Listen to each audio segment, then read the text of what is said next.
Hello and welcome to your own channel Teaching Eva.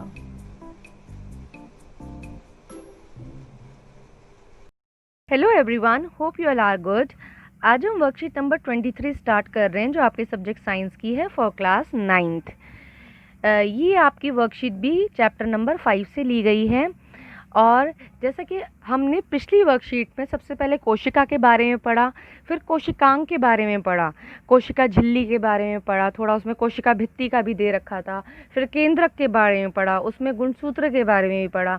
और इस worksheet में हम अंतर्द्रव्यीय जालिका के बारे में पढ़ेंगे।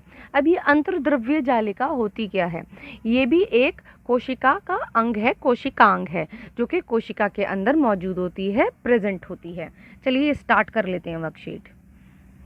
अच्छा, यहाँ पर ज्ञान क्या कहता है? जिज्ञासा दीदी, कोशिका में अंतर्द्रव्यीय जालिका कैसी होती है? मतलब कि इसकी बनावट कैसी होती है और वह क्या कार्य करती है?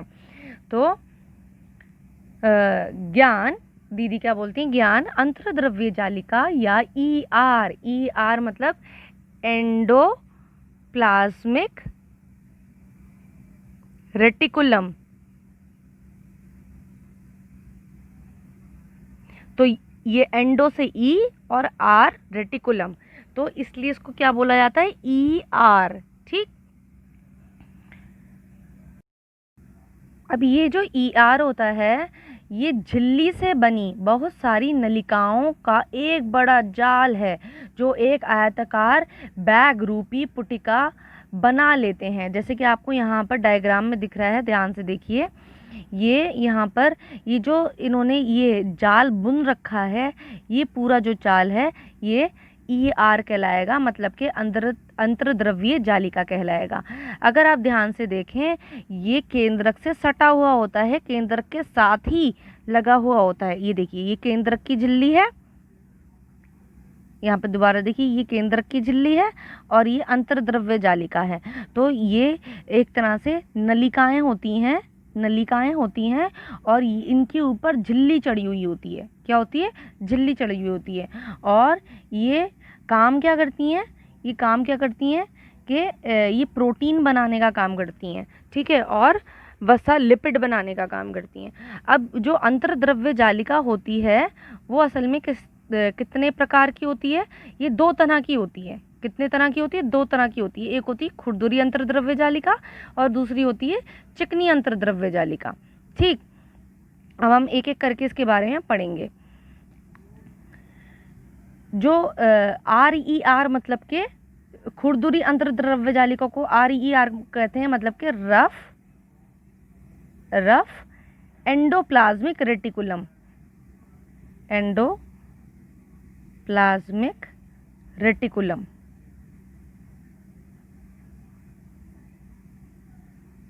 अब यहाँ पर देखो, ये R, रफ वाले R से ये पहला R, फिर ये एंडो E, ठीक है। तो एंडोप्लाज्मिक रेटिकुलम, एंडोप्लाज्मिक से E, और जो लास्ट वाला R है वो रेटिकुलम। तो इसलिए इसको ER कहा जाता है।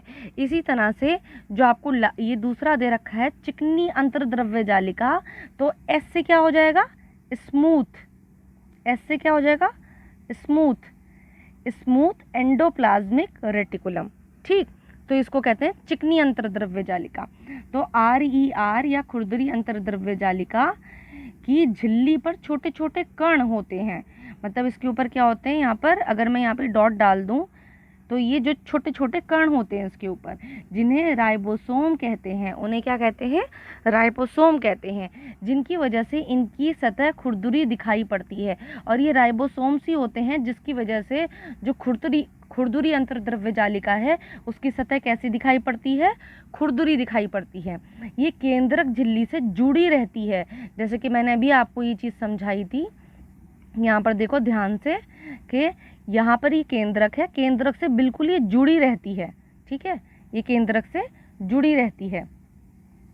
हम जानते हैं कि हर प्रकार के प्रोटीन निर्माण की सूचनाएं केंद्रक में DNA में होती हैं। जैसे कि मैंने आपको जब केंद्रक का पढ़ाया था उसमें बताया था, ये केंद्रक है, इसके अंदर ये जो ग्रीन कलर का आपको ये क्रोमैटिन फाइबर दे रखा है, ये ग्रीन कलर का, तो ये डीएनए का बना होता है। किसका बना होता है ये डीएनए का बना होता है, ठीक है, डीऑक्सीराइबोन्यूक्लिक अम्ल, ठीक। तो इस डीएनए के अंदर सूचना होती है कि कितना प्रोटीन कब बन रहा है। ये डीएनए सूचना किस रूप में भेजता है? ये डीएनए भेजता है सूचना आरएनए के रूप में, राइबोन्यूक्लिक अम्ल के रूप में। ये डीएनए जो है आरएनए के रूप में सूचना भेजता है। ये आरएनए, ठीक है, ये आरएनए किसके पास जाता है? अंतर्द्रव्य जालिका के पास जाता है और वहाँ पर क्या होता है? प्रोटीन का निर्माण होता है। किसका निर्माण होता है? प्रोटीन का निर्माण होता है, ठीक।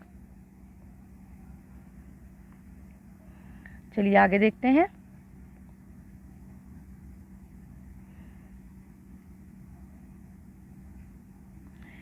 जब भी कोशिका में किसी प्रकार के प्रोटीन की ज़रूरत होती है तो ये सूचना आरएनए के रूप में, जो मैंने बताया डीएनए आरएनए के रूप में सूचना भेजता है। तो हम ये कह सकते हैं आरएनए एक लेटर हो गया जिसके अंदर ये लिखा होता है कि कोशिका को ये प्रोटीन बनाना है। जैसे कि मैंने आपको एक लेटर दिया, अब आपको नहीं पता उस लेटर के अंदर क्या लिखा हुआ है, ठीक है, और मैंने ये कहा कि ये जाकर आप अपने किसी परिजन को दे दो जिसको मुझे भिजवाना है, ठीक है। तो आपने उनको जाके दे दिया। अब वो उस लेटर को खोलेंगे, उसको डिकोड करेंगे, उसको पढ़ेंगे, उसमें क्या लिखा हुआ है, और फिर वो काम करेंगे, ठीक है। तो उसी हिसाब से सबसे पहले क्या करता है, केंद्रक के अंदर जो डीएनए होता है वो आरएनए के रूप में एक सूचना भेजता है, मैसेज भेजता है। किसको भेजता है? अंतर्द्रव्य जालिका को भेजता है। वहाँ पर अंतर्द्रव्य जालिका के ऊपर जो राइबोसोम्स होते हैं वो मदद करते हैं क्या बनाने में? प्रोटीन बनाने में मदद करते हैं। तो वो प्रोटीन का संश्लेषण वहाँ पर होता है। तो आरएनए क्या देता है? सूचना देता है के रूप में केंद्रक में बाहर आती है और राइबोसोम इन सूचनाओं के आधार पर प्रोटीन बनाता है। तो प्रोटीन कौन बना रहा है? राइबोसोम, जो कि अंतर्द्रव्य जालिका के ऊपर मौजूद है। और कौन सी अंतर्द्रव्य जालिका के ऊपर मौजूद है? खुरदुरी पर राइबोसोम्स होते हैं। और ये प्रोटीन RER मतलब रफ एंडोप्लाज्मिक रेटिकुलम के द्वारा कोशिका के विभिन्न हिस्सों तक पहुंचाए जाते हैं। और जब वहाँ पर प्रोटीन बन जाता है तो क्या होता है? वो प्रोटीन पूरी कोशिकाओं में, पूरी कोशिका के जिस भाग के अंदर उस प्रोटीन की ज़रूरत होती है उस भाग में वो प्रोटीन पहुंचा दिया जाता है। चलिए अब आगे देखते हैं। अब दूसरी आती है हमारी चिकनी अंतर्द्रव्य जालिका, जो मैंने आपको बताया था SER का मतलब क्या है? स्मूथ एंडोप्लाज्मिक रेटिकुलम में राइबोसोम नहीं होते हैं। क्योंकि इसमें राइबोसोम नहीं होते तो ये क्या होती है? चिकनी होती है। ये चिकनी दिखाई पड़ती है। तो स्मूथ एंडोप्लाज्मिक रेटिकुलम कोशिका के कई कार्यों में सहायक वसा लिपिड पदार्थ के अणुओं से बनाने में सहायता करती है। तो इसमें क्या होता है? वसा और लिपिड के पदार्थ के अणु बनते हैं। कुछ प्रोटीन तथा वसा कोशिका विभाजन के समय कोशिका झिल्ली बनाने में सहायता करते हैं। और कुछ प्रोटीन तथा वसा, अब यहाँ पर क्या दे रखा है?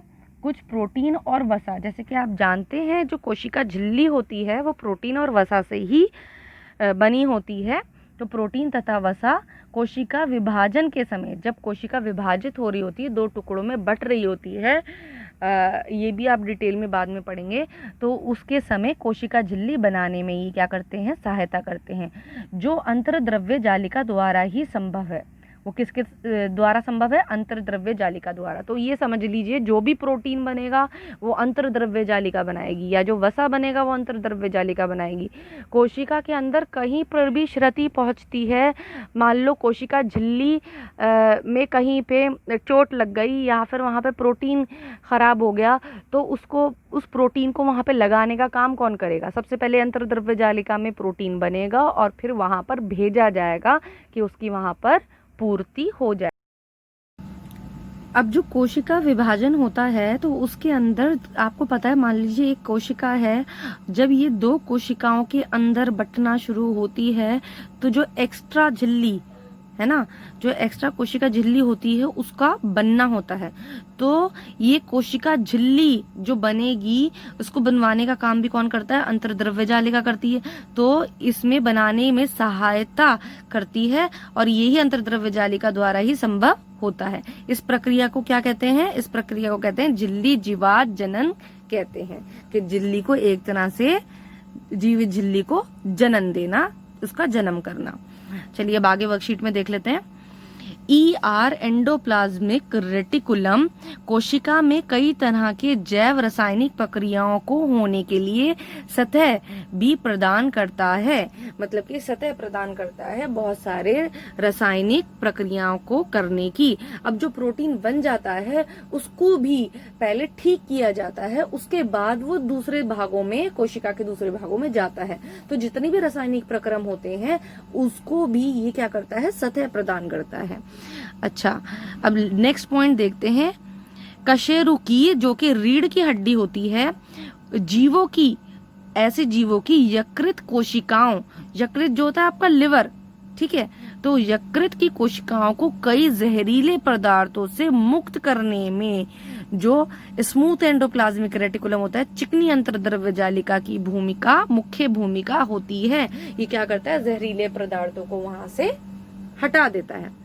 अंतर्द्रव्यीय जालिका कोशिका द्रव के विभिन्न क्षेत्रों और केंद्र के मध्य पदार्थों के परिवहन के लिए नलिका के रूप में कार्य भी करती है।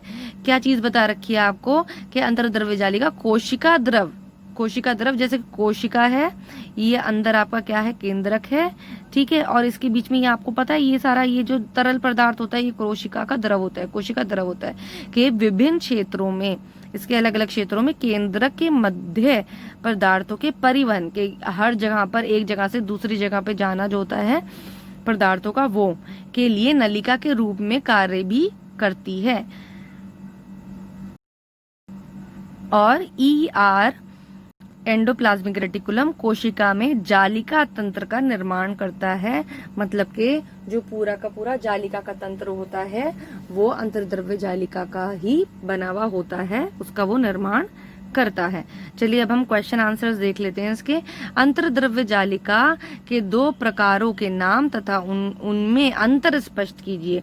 तो उसके जो दो प्रकारों के नाम हैं वो क्या हैं, खुरदुरी अंतर्द्रव्य जालिका और चिकनी अंतर्द्रव्य जालिका। इनके बीच में मैं आपको अंतर बता देती हूँ। के बीच में अंतर देख लेते हैं, खुरदुरी अंतर्द्रव्य जालिका और चिकनी अंतर्द्रव्य जालिका। चिकनी अंतर्द्रव्य जालिका ये झिल्ली व नलिकाओं से बना होता है और खुरदुरी अंतर्द्रव्य जालिका ये सिस्टर्नी व नलिकाओं से बना होता है। ठीक, अब जो चिकनी अंतर्द्रव्य जालिका होती है ये वसा और लिपिड बनाने में मदद करता है, वसा बनाने में मदद करता है, सबसे इंपॉर्टेंट पॉइंट है ये। और जो खुरदुरी अंतर्द्रव्य जालिका है प्रोटीन का संश्लेषण में सहायक होता है क्योंकि इनके ऊपर राइबोसोम्स होते हैं। यहाँ पर जो चिकनी अंतर्द्रव्य जालिका है इसमें राइबोसोम्स क्या होते हैं, अनुपस्थित होते हैं, और जो खुरदुरी अंतर्द्रव्य जालिका है उसमें राइबोसोम्स उपस्थित होते हैं, इनके ऊपर उपस्थित होते हैं, तभी इसलिए ये खुरदुरी कहलाती हैं। अब आपके नेक्स्ट पॉइंट क्या है, चिकनी में ही अगर देखा जाए तो ये कोशिका द्रव के भागों तथा केंद्रक के मध्य प्रोटीन के परिवहन के लिए नलिका सुविधा प्रदान करता है। मतलब कि ये नलिकाओं के जरिए क्या करता है, एक जगह से दूसरी जगह प्रोटीन को या फिर वसा को एक जगह से दूसरी जगह पहुंचाता है। किसके अंदर, कोशिका के अंदर। ठीक, और यकृत की कोशिकाओं में विष तथा दवा का निराविषीकरण करता है। मतलब कि जो विष होता है उसको खत्म करने का भी काम ये करता है। चलिए क्वेश्चन नंबर 3 देख लेते हैं, 2 देख लेते हैं। राइबोसोम का कोई एक कार्य लिखिए। अब राइबोसोम का काम क्या है, राइबोसोम जो होता है वो अंतर्द्रव्य जालिका के ऊपर, खुरदुरी अंतर्द्रव्य जालिका के ऊपर मौजूद होता है। और राइबोसोम इसको हटा दीजिएगा, राइबोसोम सूचनाओं के आधार पर प्रोटीन बनाता है और ये प्रोटीन रफ एंडोप्लाज्मिक रेटिकुलम मतलब कि खुरदुरी अंतर्द्रव्य जालिका के द्वारा कोशिका के विभिन्न हिस्सों में पहुंचाया जाता है। नेक्स्ट क्वेश्चन है आपका, झिल्ली जीवात जनन किसे कहते हैं। यहाँ पर आपको आंसर दे रखा है, जब प्रोटीन तथा वसा कोशिका विभाजन के समय कोशिका झिल्ली बनाने में सहायता करते हैं तो अंतर्द्रव्य जालिका द्वारा ही संभव है। इस प्रक्रिया को झिल्ली जीवात जनन कहते हैं। लास्ट है आपका RER, रफ एंडोप्लाज्मिक रेटिकुलम की सतह खुरदरी क्यों दिखाई पड़ती है। बहुत आसान है, आपको सबको पता है आंसर के, क्योंकि उसके ऊपर क्या मौजूद होता है, उसके ऊपर राइबोसोम्स मौजूद होते हैं। तो RER या खुरदरी अंतर्द्रव्य जालिका की झिल्ली पर छोटे छोटे कण लगे होते हैं जिन्हें राइबोसोम कहते हैं। इनकी वजह से इनकी सतह खुरदरी दिखाई पड़ती है। ठीक, ये बहुत इंपॉर्टेंट टॉपिक था और बहुत इंटरेस्टिंग भी था। होपफुली आपको ये वीडियो समझ आई होगी। इसमें अगर कुछ भी समझ में नहीं आता तो आप मुझसे कमेंट बॉक्स में पूछ सकते हैं, और अगर कोई भी आपके दिमाग में क्वेश्चन आता है वो भी आप कमेंट बॉक्स में पूछ सकते हैं। Hopefully you enjoyed this video. Thanks for watching.